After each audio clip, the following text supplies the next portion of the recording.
Hi, I'm Ernie Estrella from SYFY WIRE, and I'm here with David Pepose, Yes. the writer and co-creator of the comic book Spencer and Locke. But you also just recently got it optioned for a film. Talk about kind of how that's come about so quickly. Oh, it's a very surreal thing, to be sure. I feel like Spencer and Locke has kind of blown up more than my wildest dreams.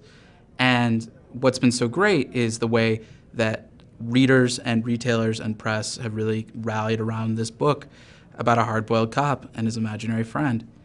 And the way that we actually wound up meeting with Adrian Esgaria, our producer from Prime Universe Films, is that we shared a comic shop at the Comic Bug in Los Angeles, and the store owner always recommends books to him. And when Mike Wellman, our shop owner, said, "Oh, you should read this book, Spencer and Locke," Adrian loved it, and we got into contact, and we spoke to a number of producers over the course of this project.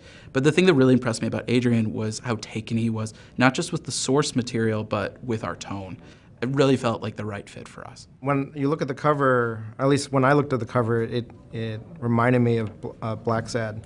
You know, once you start getting into the book, you realize it's actually a nod to Calvin and Hobbes. Our book it's really a mashup of old school Bill Watterson and classic Frank Miller, which growing up for me was really the first comics creator that made me realize there are writers and artists who make these things. They're not just sort of generated by committee in-house. And so I think first and foremost, this was a comic book by comics fans for comics fans. And I think that was really our initial appeal, was just all the crazy things we could do in a comic.